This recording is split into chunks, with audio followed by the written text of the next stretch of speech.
All right. I've been waiting years for this one. This is one of the ones that got delayed for years because of COVID. This and Mission Impossible 7 are the are the two movies that not only am I most excited to see this summer, but also it feels like we've been waiting so long for a release date, and because it kept getting pushed back and back. But now we got it. So here's our video review for non-spoiler review. We're gonna do a spoiler review after this, so that we're gonna keep this fairly short. So non-spoiler review for Spider-Man Across the Spider-Verse. This is the sequel to Into the Spider-Verse, which came out like 5 years ago. Holy shit. That movie came out 5 years ago now. I feel so old. So, yeah, this is the, I loved Into the Spider-Verse. And that movie knocked me on my ass because coming from Sony Pictures Animation, which usually doesn't have a very good track record with their animated movies, like, not usually, they got some good gems in there, like Hotel Transylvania, or I think they did do Cloudy with a Chance of Meatballs, and I like those movies. So these two films, this series is pretty much the brainchild of Phil Lord and Chris Miller, who they can do no wrong, in my opinion. Like, they've been just knocking out of the goddamn park. Into the Spider-Verse is, in my opinion, the best Spider-Man movie ever made. Animated or live action, it doesn't matter. That movie is the crown jewel of Spider-Man in terms of cinematic efforts. I didn't think it could get any better than that after seeing that movie. We got this one, and I really don't know which I like more. I really can't tell which I love more, Into the Spider-Verse or Across, but this film is fucking amazing. It is 2.5 hours, by the way. This is very long for an animated movie. I was not expecting that. I think I heard something that this is the longest, like, theatrically released animated film of all time. I think the only one that is second, they did a animated Lord of the Rings movie back in the 70s, and that was like a little bit shorter than this one. But yeah, this movie is long, and this movie, for me at least, flew by like a train. Like, this movie it's just as fast paced as the other one is, more so. There's a fuck ton of characters in this movie, and yet every character serves a purpose to the story. You get a whole lot more with Gwen in this movie. And Gwen is almost the main character of the movie. Like, I mean, Miles is like the key like aspect to both of the movies, but Gwen almost takes the center stage in this one. In her story with Captain Stacy in the film is just beautifully done. Thoughts? Sorry, I had to just gush. I'm sorry, for some reason I keep yawning. You're tired. So no, I definitely think it was better than the first one. Just because, you know, like we already talked about, it was just an establishing thing. So this one caught and kept my attention through the entire thing. Mm-hmm. Though I have to say, I hate sitting for 2.5 hours and like having to sit and watch something. A month ago we sat through John Wick, and that was almost 3 hours. John Wick is different, okay? You know, you can't keep your eyes off of Daddy Keanu. That's just, that's blasphemy. Yeah, anyway. It was really, really good. I did enjoy the action of it. Oh my God. I'm not really an action hero, like, movie person. Like, you already know that. Mm-hmm.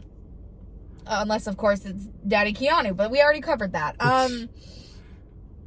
The hardest thing for me was the different colors. Yeah. And the flashing of it. This one, This one goes even crazier with the animation in this one. It's so varied in this film. Gwen's world was the thing that stood out to me the most in this one, because it was her world is in the form of watercolors, and you can in various shots in the film you can see it bleeding through, and it's beautiful. It might turn, it might throw some people off because it goes from color to color, like different color schemes in each shot, and it might throw some people off. My eyeballs had a hard time adjusting to the different textures of the different characters from their different worlds. Like, that really fucked me up. And then, as well as, I have auditory processing disorder due to my autism. So, without subtitles, all those people speaking at once, it was really, really hard to discern the dialogue. I also think that the theater has a sound issue because the music was fairly normal. I don't know if this theater is older than the one I usually go to, and I saw the Boogeyman last night at this theater too.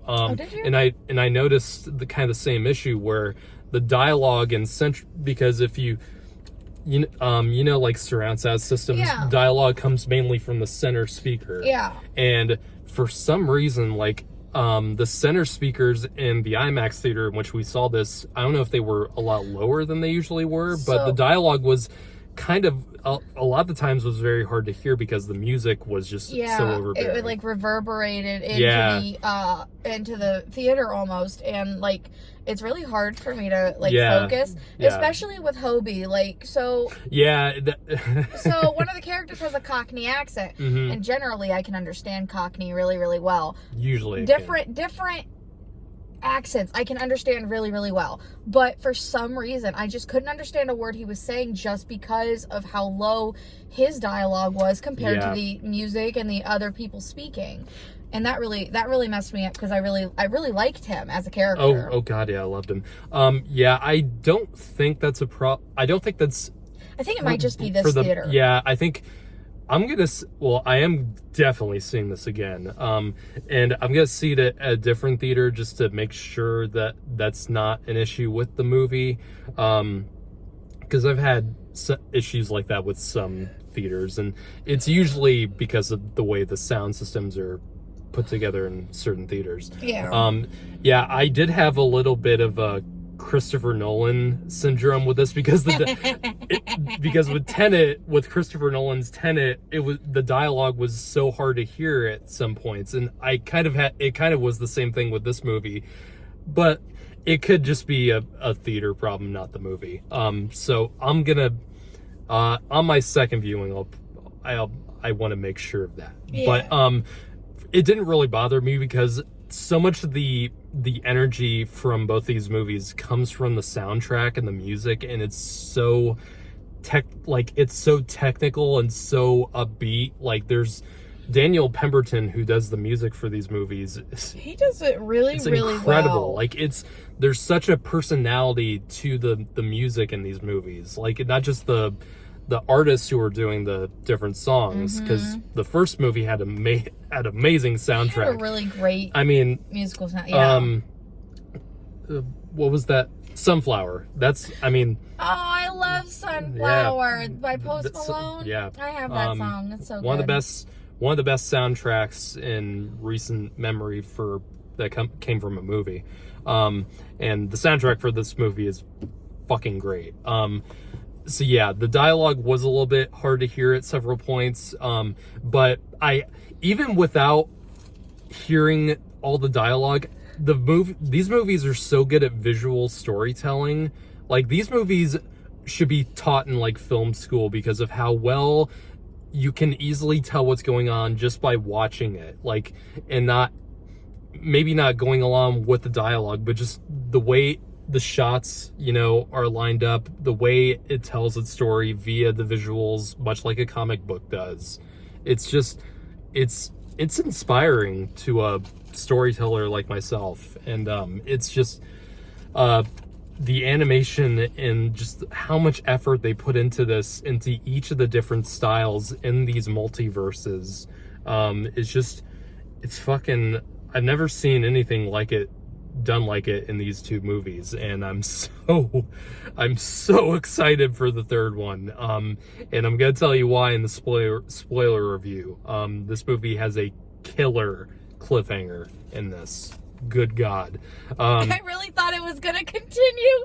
Like they had the to be continued, and I was like, I thought they said they were gonna make a part 2, but I thought they were kidding. Oh, they yeah. are not. Yeah, the third one's gonna be called Beyond the Spider-Verse. Is it really? Dope.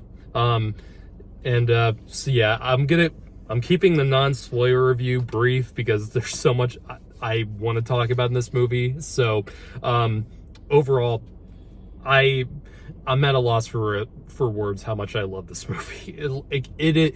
I had super high expectations going into it because of how much I loved Into the Spider-Verse, and it pretty much met and in many ways went above my expectations. It's so well, the storytelling is incredible, the writing is impeccable, the characters you still love and care about, even if maybe you're not the biggest Spider-Man fan in the world. These movies still do a great job of making you care about the characters, especially Miles Morales and Spider-Gwen. So it's so funny too, because you remember when we were doing our when we were watching Guardians of the Galaxy, how many people fucking cried over that one.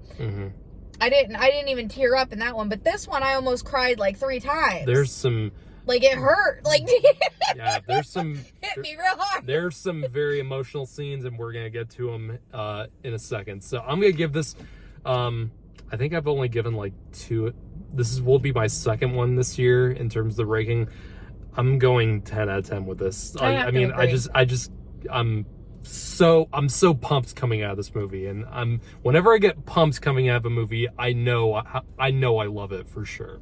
So yeah, click on the next video for our spoiler talk.